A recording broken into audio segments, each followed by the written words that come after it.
O ito nga mga kababayan, delikado nga. Mukhang magkatotoo talaga itong sinabi ni Attorney Harold Respicio mga kababayan na di nalalayo na magkaroon ng civil war. Kung sakali lang na magtagumpay sila sa gagawin nilang impeachment laban kay BP Sara Duterte. Hindi papayag, yung ating mga kababayan na alam naman natin kung bakit ginawa nila,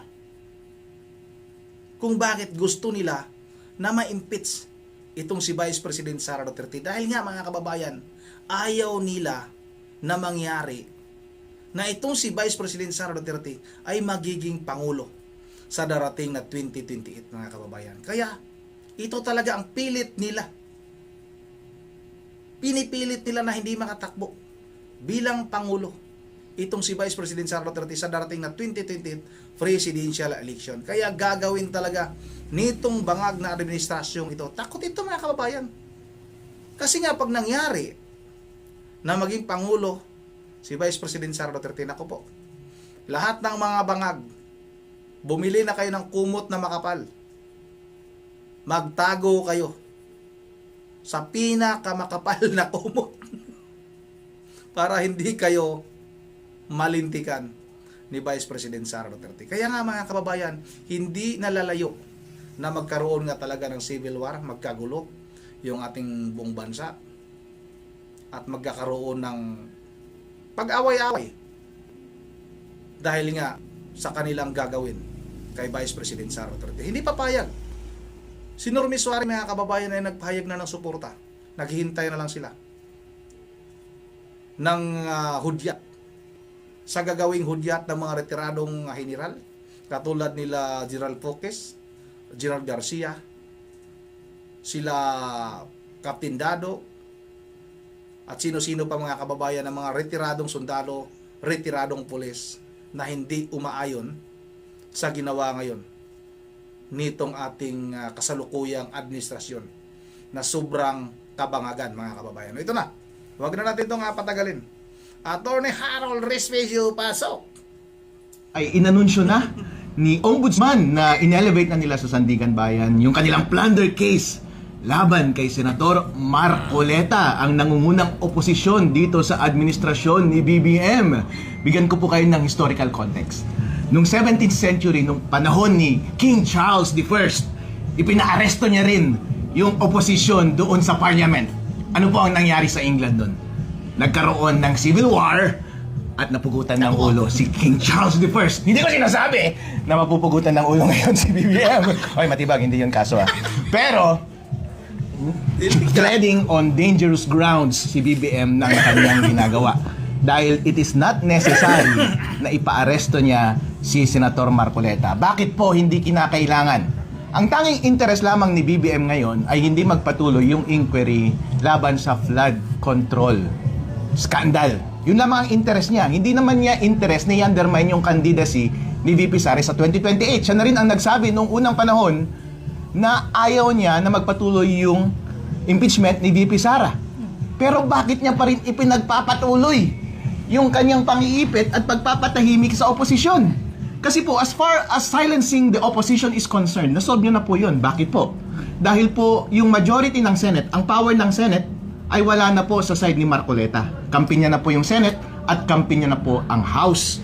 At ang real danger lamang naman sa kanyang administrasyon ay kapag nagkaroon ng inquiry at investigation doon sa dalawang houses ng Congress, dahil yun lang naman yung may authoritative na magsalita laban sa korupsyon. Pero since napatahimik niya na yung opposition sa both houses, hindi na kailangan na patahimikin niya pa further si Marcoleta at ipakulong si Marcoleta. Ano ang purpose niya?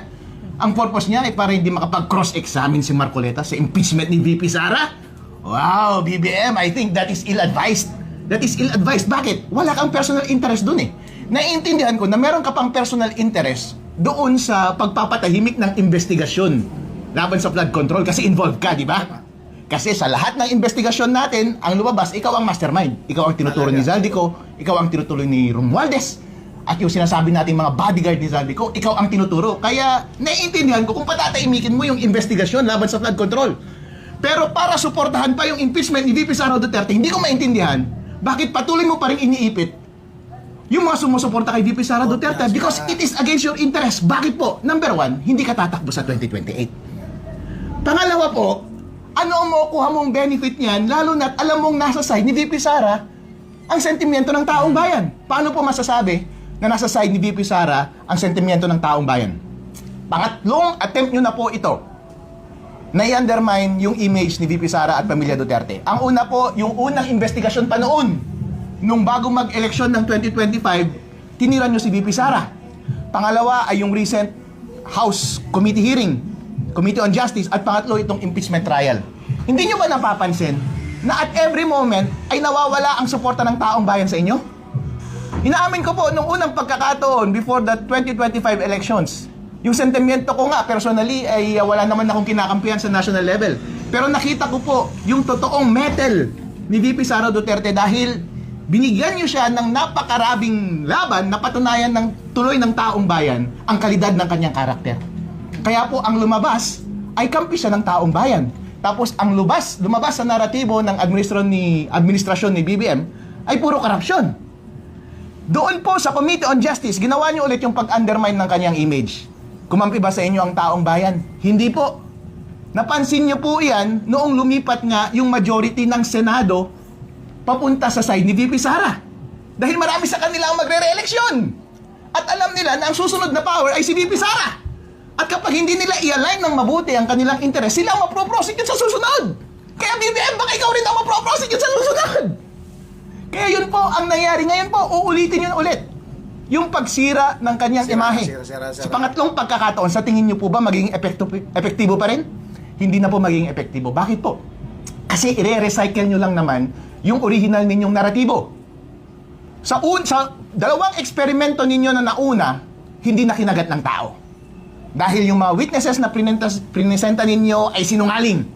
Si Madriaga ay sinungaling. Alam po yan ng taong bayan. Yung painting na sinasabi, hindi naman siya may gawa. Hindi naman gawa ng scholar niya eh. At saka yung mga ebidensya na iprinesenta laban kay VP Sara Duterte ay illegal ang pagkakakuha.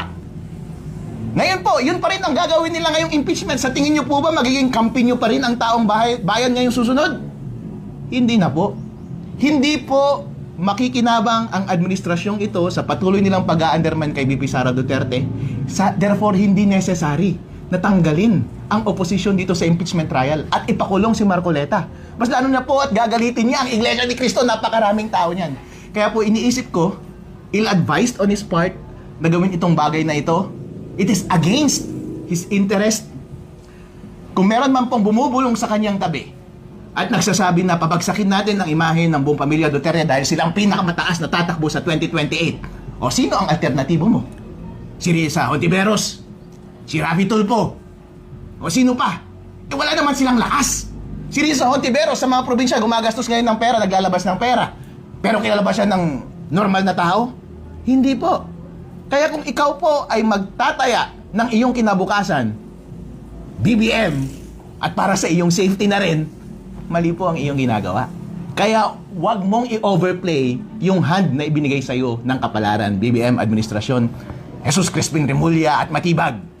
Okay na napatahimik nyo siguro yung oposisyon as far as Blue Ribbon Committee investigation is concerned. Kasi nagigets ko yun, self-preservation nyo yun. Pero wag masyadong malaki ang ulo, wag niyong sagarin ng masyado. Dahil po, ina-undermine nyo na ang demokrasya ng taong bayan. Yung pasensya ng taong bayan ay may limit lamang. Inuulit ko po ang nangyari kay Charles I noong 17th century. Dahil kinontra niya ang kanyang oposisyon, pinaaresto niya at pinakulong niya yung oposisyon niya sa kanyang parliament nung panahon na iyon. Wala na pong ibang pupuntahan pa ang taong bayan. Kaya hindi niya naiwasan na nagkaroon ng civil war at napugutan siya ng ulo. Ang sinasabi ko lang po kay BBM, for your sake, please tread carefully. Vice, anong nakikita niyo magiging malaking epekto kung nagtagumpay po yung administrasyon na ipakulong si Senator Marcoleta po? Ay, hindi ko po alam dahil hindi po ako manghuhula. Pero ang alam ko po ngayon, ang taong bayan po ay galit na galit. Hindi po sila sa atin. So yan mga kababayan, talagang galit na ang taong bayan. At BBM, Marcos Bangag, lagot ka. Baka mapupugutan ka din ng ulo. Ayun kay Attorney Harold Respicio. Sino ba ang gagawa niyan mga kababayan? Abangan lang natin sa susunod na kabanata kasi nga ang taong bayan ay galit na sa administrasyong ito, sa panluloko nila, sa pagnanakaw nila, sa kaba ng pira nating bayan, trilyon mga kababayan, pero wala ngang ginagawang investigasyon. Si Senador Rodante Marcolita ay ipapakulong pa nila para harangin yung ginagawang investigasyon ni Senador Rodante Marcolita. Yun ang dito lang muna.